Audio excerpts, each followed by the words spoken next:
going to talk about the murder of my grandfather, Samuel Bertsell. I'm doing this in particular on today because today is kind of a strange anniversary.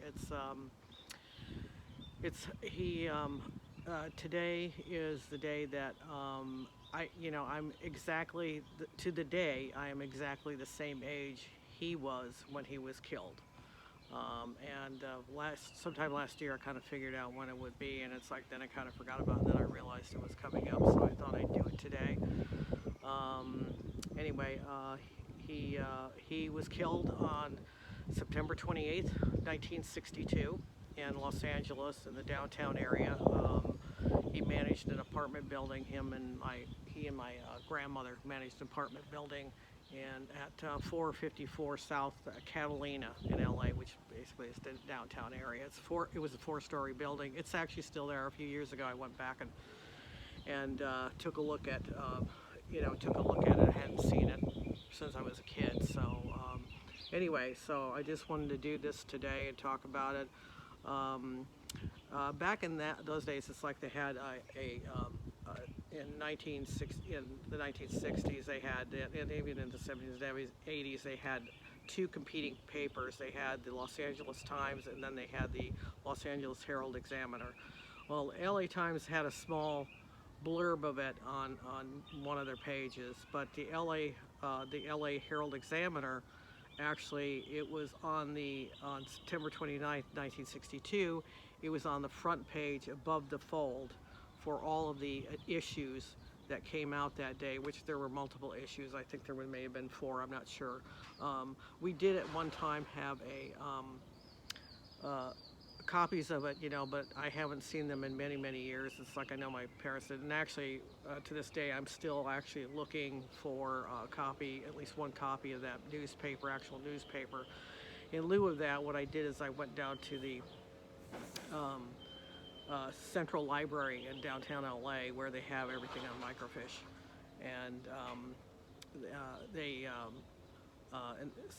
it's like I was able to find it. They dug it out of the archives, and I was able to look at it and then not make copies of it, but send JPEGs of it to my emailed it to myself, and then what I did is I went through and stuff. Unfortunately, we're doing microfiche. It's not as clear, and it's not as clear or anything, or doesn't kind of comes out cattywampus and stuff, so it's not perfect like a newspaper, but it was better than nothing. And there were definite things I remember about, even way back then, even though I hadn't seen it in many decades, the newspaper and what it looked like and how it had portrayed my grandfather. And oftentimes back then, it's like it was not uncommon for them to show like people's dead bodies on the front page of a newspaper. They stopped doing that, over the years, but that wasn't uncommon. So I managed to do that, and my grandparents bought a house in Gardena. It's like we live in Gardena too. It's like we had a house at the other end of Gardena, and they bought a house on 164th Street. And I think what it was is like they were basically kind of retired, and they were living there, and I think my grandfather got kind of bored. And so they decided, I believe they rented that house out, and he got a job working as a manager up in the downtown area at that apartment building. And I want to say they moved there probably around 1959. He started managing it there. And then, and they were pretty happy there and everything. It's like, what happened was, it's like there was some jerk on one of the floors. I think it says in the news article, it's like, I think it's on the 3rd floor he was on. Apparently he was well known. He was a young man with a wife, and he was, the neighbors would sometimes complain about him making a bunch of noise and stuff, because they were arguing and stuff. And I guess this is one of the times where they were arguing, and they called him to go up and calm down, try and get them to stop fighting and stuff. So, but anyway, I'm going to show you what it looked like back then. this is I did some copies. I have a bunch of JPEGs of it, and they, like I said, they had a lot of articles and stuff. But basically, this is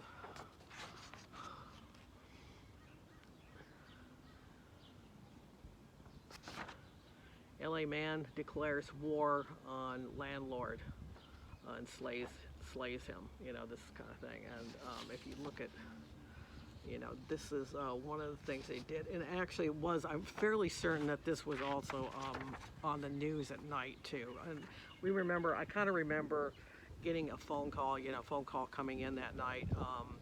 I gotta actually post this in the evening because he died in the evening. Like I said, it's like in 1962, and he I'm going to post this tonight, and here's I gotta read a little bit of this in a little bit, but I kind of lost my thought here. Anyway, he goes, and then it says here, gunman berserk and row with wife, and it says a gun happy employment counselor who wanted war started one last night when he tonight with his wife, and then shot and killed an apartment manager. Samuel B. Light, 69, manager of the apartment at 454 South Catalina Street, was shot in the back by Jesse Allen Burgess, 23. As Light lay dying in the third floor hallway, Burgess pumped 2 more shots into the manager from a high-powered rifle, police said. Mediator. It's like Light had rushed upstairs to the Burgess apartment to quell a violent argument between Burgess and his wife, Betty, 21. As the manager reached the third floor landing, Mrs. Burgess rushed past him, crying, "Don't go up there, he's got a gun." Light went to the apartment and warned Burgess about making any more racket. As he turned to leave, Burgess went to the closet, loaded a Mauser rifle with 4 shells, and shot the. It's like it continues over here, and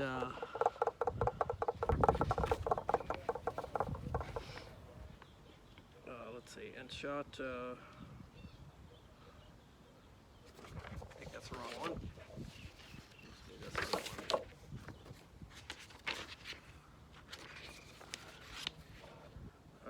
Shot the manager in the back, police said.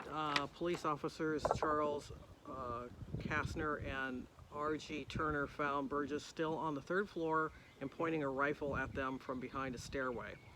Ducking behind a wall, Officer Kastner fired 1 shot at Burgess, which missed. Burgess threw the rifle down and surrendered. In his wristband, the officer found a .38 and a .32 caliber revolver. Only one was loaded. Burgess was handcuffed but suddenly went berserk as he was being led from the apartment. It took 3 officers to subdue him and get him into the police car. He was booked on suspicion of murder at Wilshire Station. Shaking and sobbing, Mrs. Burgess told police that her husband was fascinated with guns, that he had two more rifles and a revolver in the apartment. He was always talking about going to war, she said. He was always playing war with those guns. Mrs. Burgess told police that the argument started when her husband and he said he was going to leave her. Mrs. Zelma Whaley, who lives in the next apartment, said she listened to an argument, the sounds of blows being struck and furniture crashing for 15 minutes before she summoned the manager. Light had asked her to call because of the frequent disruptions in the Burgess apartment. Like I said, they were always arguing and so on. I shot him in the back and then pumped 2 more into that B as he lay on the floor, he said.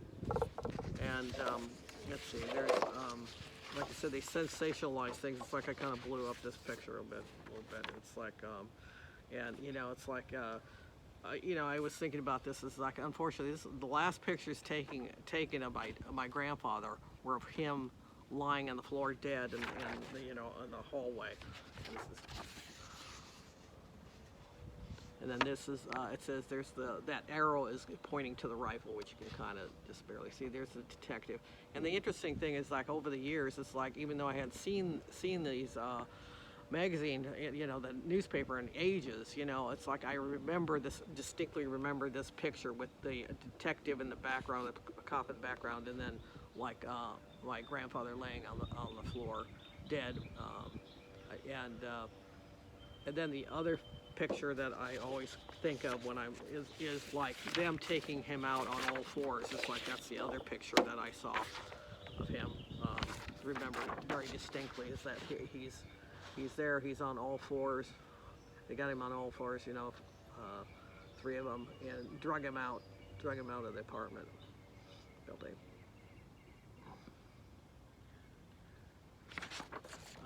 Anyway, it's like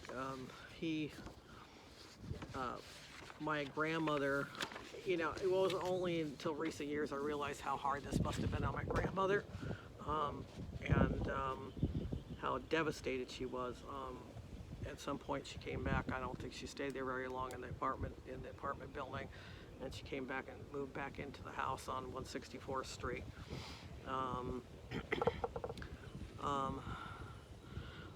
What's interesting about this is like I have distinct memories of Pappy.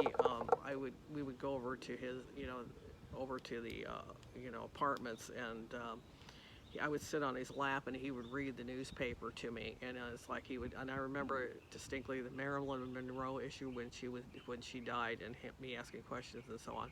So it's like I think it was kind of a bizarre feeling, that here, it's like he used to read the papers to me and so on, and look at the papers, and then now he's on the front cover of a newspaper.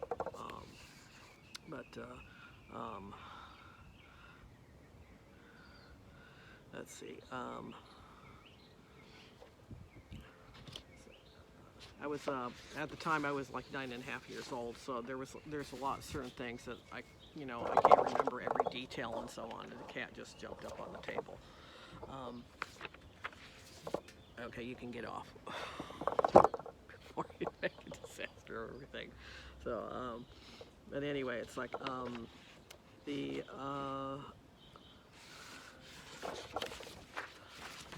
There's another one I want to show. It's like, yeah, this is one of the interior pages. Like I said, there were a number of issues. When I was doing my research, I was looking at all this. It's like, it's like I said, I remember a lot of this, and it's. I'm sure the neighbors probably felt very guilty about calling the manager, calling him to come up, and then it ended up in him dying. And it's very sad because, it was very sad and devastating. It was, I know it was devastated my brother too. Because I was 9.5, I don't think it had really like the impact that it normally would. It's like it's only until, over the years, it's like I just been thinking about him. But my brother, I know, was he was named after him, and I know it really affected my brother's life because he was older. He was like about 14 years old when Pappy died, and he was close to him, and he was named after him. And and I know that Pappy had a ring that he wore. My brother started wearing that ring. It's like I don't know what age he started with, but by the time he was late in his later teens, he would wear Pappy's ring,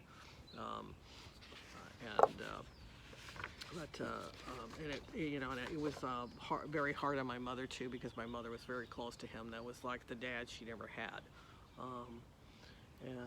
I know I'm forgetting some details here. It's like here's some happier pictures. Here's Pappy. This is August 1962. And this is in our backyard, and that's me. I'm in the background, and I'm the blonde one, and then that's my sister next to me. It's like I'm trying to figure out what the heck they're doing there. What are they doing? Looks like that's an ice cream machine, actually. That's what it looks like. Maybe making ice cream. And then this is a picture of my mother and my brother Sam in the middle, and Pappy. And this would have been taken in Coldwater, Michigan, and it looks like it was probably about 19. If I had to put a date on it, I would say about 1950, and that's them. What they look like. Pappy was a huge influence on our family, and it was, just absolutely tragic um, that this happened to him. It's like, and it's also a weird coincidence. I don't know if to mention this, but that it happened. I'm taping this on a Friday. Like I said, I'm exactly the same age he was when he died, and taking this on Friday, and actually he was killed on a Friday night. It's like, so it's the same day of the week, and I wanted to make sure I got this done. And I think that's it for now. It's like, if anybody has any more information about his death, or if I can get copies of that particular issue of one of the issues of that day, he died on September 28th, and then it was the entire day. It was on in the newspaper on September 29th, 1962. So thank you for watching.